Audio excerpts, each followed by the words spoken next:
Signalis is an action horror puzzle game by Rose Engine, published by Humble Games, which was released recently on Xbox Game Pass. It takes clear inspiration from games like the original Resident Evil in terms of gameplay, with a visual style somewhat between Event Horizon and Blade Runner. Now, I'm not usually one for horror games. I've played a few for our channel recently, just for the fun value of seeing someone be out of their comfort zone, yet Signalis drew me in with its dark science fiction setting and what appeared to be more puzzle heavy than jump scare or combat gameplay. It's a mystery game at its heart, where you're dropped into the protagonist's story without anything in the way of setup or exposition. Through your journey, you learn much about the setting through propaganda posters on the wall, and learn about your enemies through communication notes used as much to solve puzzles as to inform about the world you inhabit. It's hard to say exactly what the story is in Signalis without at least a little dedication to search YouTube videos for lore. However, this doesn't really matter. I woke up on a spaceship, there is no one around. After leaving the ship, I discover a copy of The King in Yellow, a very old real-world horror book by Robert W. Chambers. Actually, happy for once to see an indie horror game take influences from something other than Lovecraft.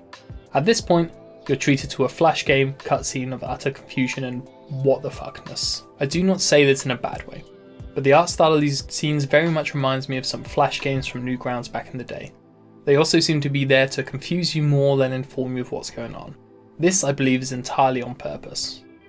After which you find yourself in a mining colony planet, with the wonderful supple exposition of what to me felt like a much lived in universe. There's a galactic empire of sorts and you're on the opposing side to it.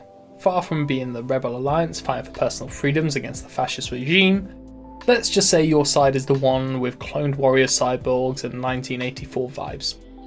Honestly, I would love to read some books set in this world, because if the rebels are this totalitarian, have a morbid curiosity of how bad the Empire must be. Making your way through the many levels of this mining colony and down into the mines itself is a matter of solving various locked box puzzles and locked doors that put even the Spencer Mansion to shame.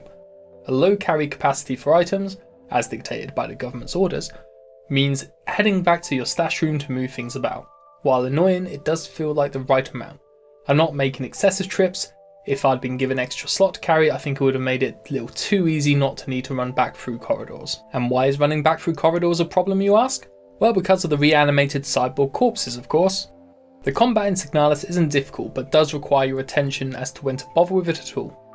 As per Resident Evil style games, you are heavily limited on ammunition for the variety of guns you have, with once down cyborgs returning to their feet after a while to give chase again. It's often easier to just run past and save your ammo for rooms where it's unavoidable. Now, I played this in story mode. Combat wise, I can't see that harder difficulty would have changed much beyond maybe having to use more of the limited ammo per partially disintegrated baddie. So if you're like me and just down for some sci-fi and puzzles, I highly recommend this. That said, I never died to any robo-zombies. For me, this means I'm not breaking the immersion, but you might prefer to take a few swings at it. The puzzles themselves were smart, none stumped me for huge amounts of time, everything is solved mostly one at a time. You find a puzzle that needs solving, you locate the item info needed to solve it.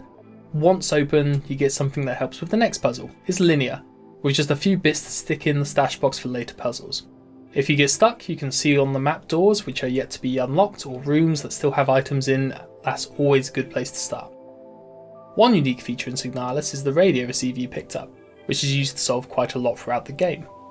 Starting off with nothing and eventually getting a handgun, the weapons follow the standard video game escalation. Handgun, shotgun, magnum, machine gun and grenade launcher to name a few. There's a wide variety which I did of course my best to hoard without using for as long as possible, but by the end of the game I had very little ammo left of anything, so my frugal use was warranted. Due to the small carry capacity, you can't carry all your guns at once, and I found myself defeating the final boss with the very last shot I had. Very relieving and incredibly dramatic. On bosses, there are maybe 4 throughout the game. As mentioned, Signalis is a puzzle game for the most part. You do not need to be a pro at combat to get through this, but the occasional boss fight does give a nice bit of variety to the puzzle loop. Overall, I had a great time with Signalis. Its atmosphere is creepy and intriguing but never put me off, with fear as many horror games would. The world itself demands investigating, the story leaving me honestly quite lost at times but eager to understand it more. It's a very reasonably priced game, also available as part of Xbox Game Pass, so I'd highly recommend picking it up and solving it yourself. I'm Caddy from Robot Republic. Please do drop a like on this video, it really does help us a lot, and don't forget to hit subscribe. And tell us what you thought about Signalis down in the comments. Please stay tuned for further videos and see you next time.